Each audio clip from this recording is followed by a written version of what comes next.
और वक्ता कैसा हो? बोले दृष्टांत कुशलो धीरा, दृष्टांत देने में कुशल हो, उदाहरण देकर अच्छे से समझा दे। विप्र हो, वैदिक ब्राह्मण हो, ब्राह्मणों कुलोत्पन्न होना चाहिए शास्त्र की विधान। देखो बात असत्य नहीं कही जा सकती। यहाँ से सप्ताह अनुष्ठानात्मक कथा कहने का अधिकार ब्राह्मण को है, भगवान का नाम गाने का अधिकार सबको है।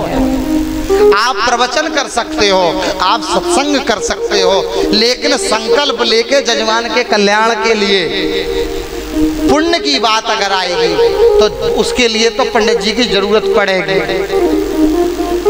फिर गृह प्रवेश कराना है तो फिर पंडित जी बुलाने ही पड़ेंगे। आपसे बोलो राधे राधे हैं। तो इसलिए वो पुरानी कहावत हमारे बुजुर्ग बहुत बढ़िया कहते थे, जाको काम वाई को साजे। बाप से बोलो राधे राधे।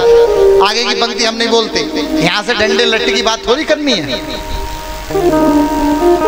लेकिन आप बात समझो, केवट के बालक को तैरना सिखाया नहीं जाता, उसके वो डीएनए में होता है। ऐसे ही आप सब पुरुषार्थ के बल पर भागवत हमसे ज्यादा पढ़ सकते हो, विद्वान बन सकते हो, कोई संदेह नहीं है, नो डाउट। लेकिन आप सत्संग करो, ऐसा नहीं है। हम भी कई लोगों को सुनते हैं जो ब्राह्मण नहीं, उन्हें भी हमने सुना है। अच्छी बात सबकी सुनते और बोलते भी। मुस्लिम तक की पदों को गाते, रसखान के पदों को गाते नहीं गाते हम लोग। तो ऐसा नहीं है कि आपको भगवान की लीला गाने का अधिकार नहीं, सबको गाने का अधिकार है। वस्तुतः अनुष्ठानात्मक कथाओं को केवल ब्राह्मण को ही गाना चाहिए, ये भागवत में लिखा है। अब इस बात से भैया बात वही बोली जाएगी। सुना है इस महफिल में बड़ी रफ्तागिरी होगी, सुना है इस महफिल में बड़ी रफ्तागिरी होगी, बात वही मुख से निकलेगी जो दिल में भरी होगी। बात शास्त्र की निकलेगी, शास्त्र इतर बात नहीं कर सकते। सब भगवान का नाम गाओ, सब भगवान के चरणों के राही बनो, सब भगवत नाम। आपका जीवन ऐसा हो जाए कि ब्राह्मण को देखकर शर्म आ जाए कि देखो तो आप अपना जीवन ऐसा बनाओ, ऐसा कर्म करो, इतनी शुद्धि रखो अपने जीवन में कि ब्राह्मण भी तुमको हमको उदाहरण देने पे मजबूर होना पड़े कि देखो ये क्षत्रिय वंश में पैदा हुआ है, इसके आचरण को इसको सीखो, इनसे कुछ। ऐसी स्थिति पैदा करो, अपने बालकों में इतनी भक्ति भर दो कि जहाँ जाए तो ब्राह्मणों को मजबूर होना पड़े देख करके इन बच्चों में देखो भक्ति क्या है। उदाहरण बन सकते हैं हम। केवल इस लड़ाई में नहीं लड़ना है। तो कौन कथा करेगा, कौन लीपेगा, कौन गेहूं देगा, कौन ये करेगा, इस चक्कर में भैया नहीं पड़ना। ये सब समाज बांटने की बात है। आज की कथा का मैं वाणी को विराम दूं, इससे पूर्व बस यही कहूंगा कि सर्वे भवन्तु सुखिना, सर्वे सन्तु निरामया, सर्वे भद्राणि पश्यन्तु, मां कश्चित् दुर्भाग् भवेत्। हमारी संस्कृति वसुदेव कुटुंबकम की है, हम विश्व को अपना मानते हैं। हम छोटी बातों पर झगड़ा करें ये अच्छी बात नहीं है। आज से ये सब फेसबुक, ट्विटर, ये सब पे बंद कर दो, ये सब करना। अपना नाम लो, बढ़िया मार्ग पर चलो, अच्छी बात है। सब काम सब नहीं कर सकते, ये बात तो यथार्थ। 2 मिनट में कहो तो एक बात बताओ, आपने कछुआ की कथा सुनी होगी? कौन जीता था उसमें, खरगोश और कछुआ की लड़ाई में? चलने में कौन, याद है तुम्हें? उससे आगे क्या हुआ फिर जीतने के बाद? पहले तो ये बताओ, सब समझ गए? समझ तो गए? उससे आगे की तुमने नहीं पढ़ी है, वो मैंने पढ़ी है, मैं सुना रहा हूं। कछुआ और खरगोश में हुई कि चलो जीते, दौड़ेंगे। तो पहली बात तो कछुआ को अपनी क्षमताओं का ज्ञान नहीं है जो खरगोश के साथ दौड़ेगा, लेकिन उसने लगा ली।